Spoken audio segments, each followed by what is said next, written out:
अस्सलाम वालेकुम व्यूअर्स, मैं हूं समीना पाशा। उम्मीद है आप लोग खैरियत से होंगे। व्यूअर्स, कुछ आम खबरें और अपडेट्स लेकर इस व्लॉग में आपके सामने हाजिर हैं। जनाब, खबरें इंपॉर्टेंट हैं जी। आज आपको ख़ास तौर पर बताएंगे कि सेनेट इलेक्शन के हवाले से क्या सरप्राइज़ खैबर पख्तूनख्वा में मिला। एक सरप्राइज़ अगर आज खैबर पख्तूनख्वा से है तो एक सरप्राइज़ आज लाहौर से भी है। वहाँ पर क्या हुआ वो भी आपको बताते हैं। इसके साथ साथ आज एक अंदोनाक और अफसोसनाक वाक़या गैरत के नाम पर कत्ल का पेश आया, जिसके ऊपर बहुत ज़्यादा सोशल मीडिया पर बात भी हो रही है। इसके ऊपर भी आपको तफसीलात बताएंगे। इसके अलावा कुछ हुकूमत के कारनामे हैं जो आपके साथ शेयर करेंगे। मज़ीद किस तरह से आम लोगों के पैसे को लुटाया जा रहा है उमरा के ऊपर, हुकूमती अरकान के ऊपर, आप सुनेंगे तो हैरान रह जाएंगे। वो भी उस सूरत में कि जब आम लोगों का इस वक्त महंगाई से, बेरोज़गारी से और जो ओवरऑल आपको पता ही है बेचैनी है, एक लाकानूनियत है, उसकी वजह से जो हाल है, उसके बावजूद जो आम लोग हैं वो तो पिस रहे हैं, लेकिन हुकूमती अशराफिया कैसे मज़े लूट रही है, ये सब आपको बताएंगे इस व्लॉग में। आपसे रिक्वेस्ट है कि चैनल को सब्सक्राइब कर लें अगर अभी तक सब्सक्राइब नहीं किया। तो बात का आगाज़ कर लेते हैं कुछ पॉलिटिकल ख़बरों के साथ। तो पाकिस्तान तहरीके इंसाफ ने आज एक सरप्राइज़ दिया खैबर पख्तूनख्वा में, जिसकी खबर कुछ कल रात से ही मिलना शुरू हो चुकी थी। खबर भी ये थी कि शायद आज हलफ ही नहीं लिया जाएगा उन अरकान का जिन्होंने अभी अभी ये नशस्तें संभाली हैं, यानी कि इन्होंने जो मखसूस नशस्तें बांटी हैं इलेक्शन कमीशन ने इन लोगों को। तो ये जो नए अरकान हैं इनसे हलफ नहीं लिया जाएगा। मेरे लिए वैसे ये खबर काफ़ी हैरान कुन थी, ऑनेस्टली आपको बताऊं तो, क्योंकि एक तरफ हम ये देख रहे हैं कि जी केपी हुकूमत जो है वो अपोजिशन के साथ मामला तय कर रही है, तो दूसरी तरफ इसकी कोई वजह समझ में नहीं आती थी कि फिर आप इनके हलफ में रुकावट क्यों बन रहे हैं। जब आप इनके साथ मामला तय कर रहे हैं तो इसका मतलब तो ये हुआ कि अब आप तैयार हैं मेंटली कि भाई ठीक है, अब इनको नशस्तें मखसूस मिल गई हैं, हलफ ये ले लेंगे, वोट ये कर लेंगे, तो लिहाजा इनके साथ बातचीत करके मामलात को तय किया जाए। एक तरफ आप उनके साथ बातचीत करें, दूसरी तरफ ये खबर आई कि जी हलफ नहीं लिया जाएगा। तो मैं इसके बारे में थोड़ी डाउटफुल थी। उसके बाद आज चूँकि ये रिकमेंडेशन थी और जो इजलास था वो होना था खैबर पख्तूनख्वा असम्बली का सुबह, तो जनाब आज इजलास शुरू हुआ और उसमें इजलास शुरू होने के बाद जैसे ही तिलावत कुरान पाक हुई, उसके बाद जनाब पता ये चला कि जी कोरम पूरा नहीं है। और फिर हुकूमती अरकान ने निशानदेही की कि चूँकि लोग पूरे नहीं हैं, मतलूबा तादाद मैसर नहीं है, तो लिहाजा इजलास हो नहीं सकता। हालांकि आज जो असम्बली का इजलास था उसके एजेंडे में तय था कि ये जो नए अरकान हैं इनसे हलफ भी लिया जाएगा और फिर उसके बाद आगे कोई कार्रवाई हुई तो वो की जाएगी। लेकिन हैरत अंगेज तौर पर कोरम ही पूरा नहीं था। अब ये कोरम जानबूझकर पूरा नहीं रखा गया, क्या ये कोई हिकमत अमली थी कि जी कम लोग जाएंगे असम्बली में ताकि हलफ ना लिया जा सके? अगर ऐसा था तो फिर अपोजिशन के साथ बातचीत क्यों हो रही थी? तो ये बात जो है वो बड़ी मेरे लिए तो कुछ नाकाबिल फ़हम थी कि इसकी वजह क्या थी। लेकिन बहरहाल हुआ यही कि जनाब इजलास जो था उसको मुलतवी कर दिया गया और बाबर सलीम सवाती साहब ने 24 जुलाई तक इजलास मुलतवी कर दिया। अब ये इसलिए भी हैरत अंगेज़ था कि 21 जुलाई को तो सेनेट के इलेक्शन की डेट थी और उसके लिए पूरा स्केजुअल तैयार था, तो दूसरी तरफ इन्होंने 24 जुलाई तक इजलास ही मुलतवी कर दिया। अब ये बात जो थी इसके हल के लिए पहले से ही ऐसा लगता था कि कुछ लोग तैयार बैठे हैं। इलेक्शन कमीशन ऑफ पाकिस्तान जो कि तकरीबन 1 साल तक सुप्रीम कोर्ट का फैसला गोद में लेकर बैठा रहा, उस पर इम्प्लीमेंटेशन नहीं की, कई दफ़ा वजाहतें भी जारी हुई, फिर भी उसने उसके ऊपर अमल दरामद नहीं किया था। अब आपको फुर्तियों में नज़र आ रहा है कि कैसे अमल दरामद करता है। जो अब उसके अपने मतलब का फैसला आ चुका है तो वो जनाब सीटें बांटने में कितनी इस वक्त फुर्तियाँ दिखा रहा है, वो हैरत अंगेज़ है। तो पहले इन्होंने फटाफट नोटिफिकेशन कर ये वो कर करा के, और उसके बाद अब आपने देखा कि जब इजलास में हलफ नहीं उठाया तो फौरी तौर पर इलेक्शन कमीशन ऑफ पाकिस्तान की तरफ से पेशावर हाई कोर्ट में एक जाती है जी ईमेल, और उन्हें ख़त जाता है और कहा जाता है कि जी आज असम्बली अरकान का हलफ नहीं हो सका, तो लिहाजा आप कोई मुनासिब बंदा तजवीज़ करके हलफ बर्दारी का एहतमाम करें, क्योंकि कल तो जनाब सेनेट का इलेक्शन भी हर हाल में होना ही है। तो उसके बाद जो पेशावर हाई कोर्ट है उसकी भी आप फुर्तियाँ चेक करें। इतवार का दिन है और कोर्ट भी लगी नहीं हुई थी, लेकिन इलेक्शन कमीशन के ख़त का तो जैसे उन्हें पहले से ही इंतज़ार था, तो जैसे ही ख़त मौसूल हुआ आनन फानन उन्होंने गवर्नर खैबर पख्तूनख्वा को ये हिदायत जारी कर दी कि जनाब आप इन 9 मुंतखब अरकान असम्बली से हलफ लें और फौरी तौर पर इस सिलसिले में जो आगे सेनेट का इलेक्शन है उसके लिए इंतज़ाम भी करें। तो फिर ये ख़बर ये आई कि जनाब आज 6 बजे फैसल करीम कुंडी साहब ये जो अरकान हैं अपोजिशन के, जिनको खैराती ये नशिस्तें मिली हैं, इनको जो है आज अपने उधर गवर्नर हाउस में बुलाकर वहाँ पर जो है उनसे हलफ ले लेंगे। अब जब तक आप ये वीडियो देख रहे होंगे मुमकिन है उनकी हलफ बर्दारी हो भी चुकी हो। और फिर इसी तरह से जो आगे सेनेट का इलेक्शन होना है उसके लिए भी यही तय पाया कि जरगा हॉल में ये सेनेट का इंतखाब भी करवा दिया जाए। तो जनाब अब ये सारा जो बोझ है वो आ गया है गवर्नर साहब के ऊपर और ये सारा काम वो खुद अपने हाथों से अंजाम देंगे। इसका मकसद क्या नज़र आ रहा है? मुझे तो यही लग रहा है कि जब ये नज़र आ रहा था कि जनाब ये आपस की जो चपकलिश है बहुत ज़्यादा बढ़ चुकी है पीटीआई की, तो उसके बाद कुछ ऐसी फेस सेविंग भी दी गई है शायद कि जनाब सारा बोझ जो है कि अरकान से हलफ भी उन्होंने लिया है, इलेक्शन भी उन्होंने करवाए हैं, तो वो ऑटोमेटिकली सारा बोझ जो है वो अपोजिशन की तरफ जो है डालने की कोशिश की गई है और डाल भी दिया गया है। वरना ये होना ही था तो फिर असम्बली में भी हो सकता था। बहुत से लोगों का ख्याल है कि इस पर अमल दरामद रोकने के लिए स्पीकर को रूलिंग दे देनी चाहिए कि जनाब चूँकि जो सुप्रीम कोर्ट का फैसला है उसके ऊपर 2 जजेस के अभी तक दस्तखत मौजूद नहीं हैं, तो ये तो कोर्ट ऑर्डर है ही नहीं, तो फिर इसके ऊपर इम्प्लीमेंटेशन कैसे हो गया? तो लिहाजा इसलिए हम इसके ऊपर हलफ नहीं ले सकते, तो स्पीकर को रूलिंग दे देनी चाहिए। मेरे नज़दीक ऐसी किसी रूलिंग की कोई हैसियत नहीं होगी, क्योंकि अगैन जब निज़ाम ये तय कर चुका है कि इन्होंने इनसे हलफ लेना ही है तो इसको एक झटके में जो है वो चैलेंज करके उड़वा लिया जाएगा, तो फ़ायदा इसका कोई होगा नहीं। लिहाजा ये भी देखना होगा कि स्पीकर के पास ऐसे हलफ रोकने की कोई रूलिंग देने का इख्तियार है भी या नहीं। तो बहरहाल अब ये काम जो है ये तो इन्होंने करना ही करना है। दिलचस्प बात यह है कि जो पीटीआई के नज़रियाती कारकुन हैं उन्होंने अपने कागजात वापस नहीं लिए और वो स्टिल इस बात पे डटे हुए हैं कि जनाब इलेक्शन तो हमने हर सूरत कॉन्टेस्ट करना है। अगर सीटें 5 मिलनी है, 6 मिलनी है, 7 मिलनी है, ठीक है वो वोटिंग से मिलें। और अगर अपोजिशन ये नशिस्तें जीतना चाहती है तो छीन ले, हमसे छीनना चाहती है तो छीन के ले ले, लड़ के ले ले, लेकिन हम अपनी मर्ज़ी से उनकी झोली में कोई एक्स्ट्रा नशिस्त क्यों डालें? तो लिहाजा हम तो कॉन्टेस्ट करेंगे। ये सारी कहानी है जी। अब सेनेट इलेक्शन के हवाले से एक सरप्राइज़ की तरह ये आज का दिन हुआ कि जो एकदम हलफ नहीं हुआ, लेकिन बहरहाल इससे मसला जो पीटीआई के अंदर है वो हल नहीं हुआ। बात यूँ समझ लें आप कि इलेक्शन केपी असम्बली के अंदर हो या केपी असम्बली के अलावा कहीं हो, लेकिन जो वो एक ख्वाहिश थी कि बिला मुकाबला इंतखाब हो जाएगा उसकी तरफ बात जाती नज़र नहीं आ रही। दूसरा सरप्राइज़ जो है वो लाहौर से आज मिला, जहाँ पे एक बड़ी रैली निकाली गई है। ये रैली जो है जी अवैस यूनुस साहब, लाहौर की जो तंजीम है और ख़ास तौर पर इसमें सनम जावेद साहिबा, इबाद फ़ारूक साहब, ये लोग देखे जा सकते हैं। ये काफ़ी दिनों से छोटी छोटी रैलीज़ और कैंपेन्स तो कर रहे थे, लेकिन ये आज एक काफ़ी बड़ी रैली थी और हैरत अंगेज़ तौर पर आम तौर पे ये संडे को जो आज़ादी रज़ा कार रैली निकाला करते हैं ये रात गए किसी वक्त निकालते हैं, लेकिन आज इन्होंने दिन के वक्त ये रैली निकाली और ख़ासी बड़ी तादाद थी। आयरॉनिकली इस रैली में मुझे पहले की निस्बत काफ़ी ज़्यादा तादाद नज़र आई और नौजवान भी काफ़ी नज़र आए। इससे ये नज़र आ रहा है कि दोबारा से इन्होंने कुछ हलचल की ज़रूर है और कम से कम लाहौर की सतह तक आप देख सकते हैं कि लोगों को मोबिलाइज़ करने में कुछ ना कुछ किरदार अदा किया है। लेकिन सवाल फिर वही कि जहाँ लोगों को लगता है कि जी अभी तो सिर्फ एक रैली है, शायद कोई गिरफ्तारी वगैरह ना हो, तो फिर भी लोग शामिल हो जाते हैं। लेकिन जहाँ कोई ऐसा एहतजाज हो जो पहले से अनाउंस्ड एहतजाज हो, तो ऐसी सूरत में फिर बहुत से लोगों को ये खदशा रहता है कि गिरफ्तारी वगैरह हो सकती है, तो फिर ज़ाहिर सी बात है लोग जो हैं कुछ तो फिर भी शामिल हो जाते हैं और कुछ जो है अवॉइड कर लेते हैं।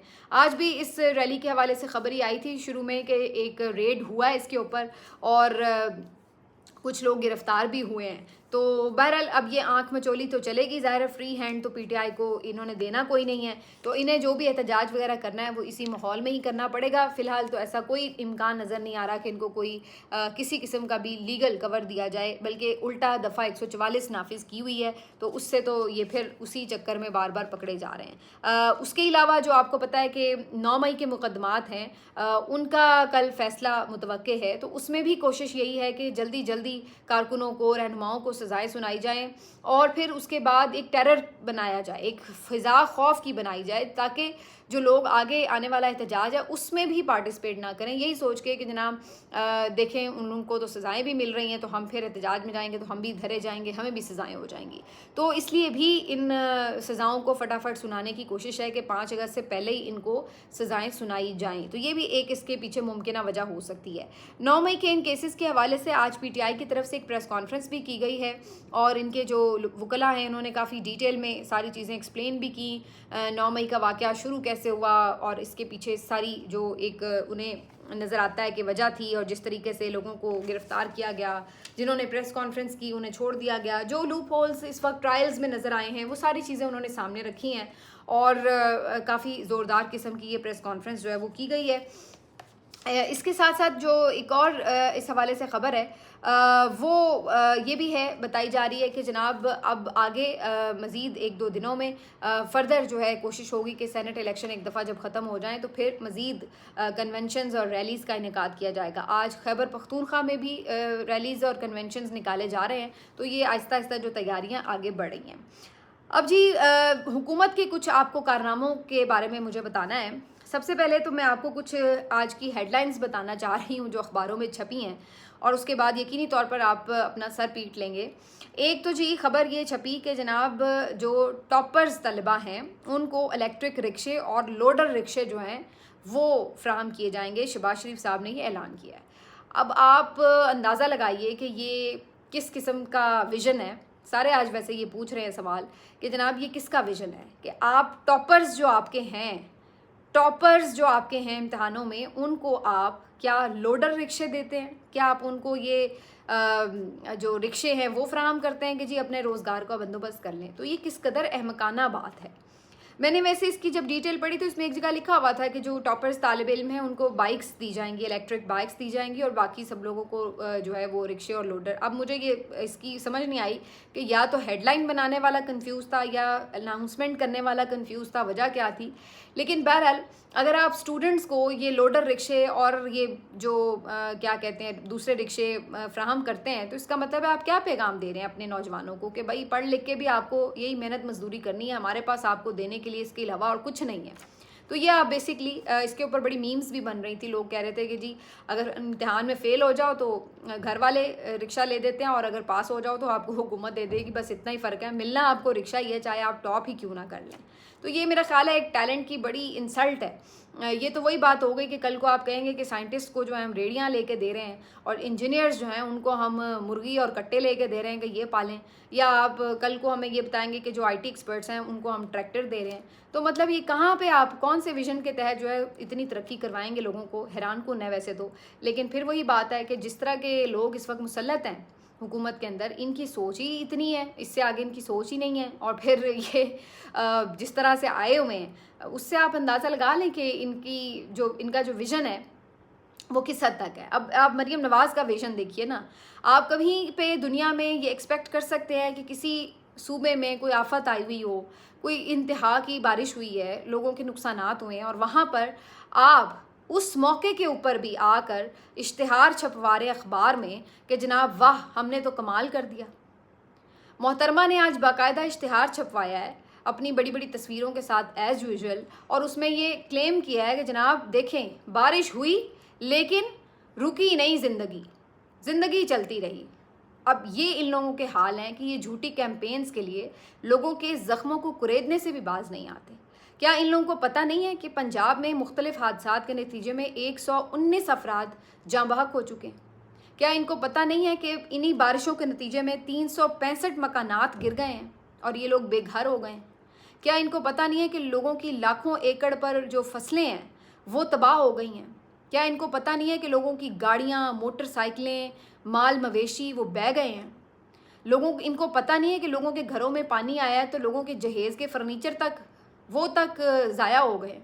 और ये यहाँ पर आकर इश्तिहार छपवा रहे हैं कि जनाब हाँ हमने कमाल कर दिया, बारिशें हुई लेकिन ज़िंदगी ना रुकी, पंजाब तैयार था जी, इसलिए जी हुकूमत ने बड़ा कारनामा कर लिया।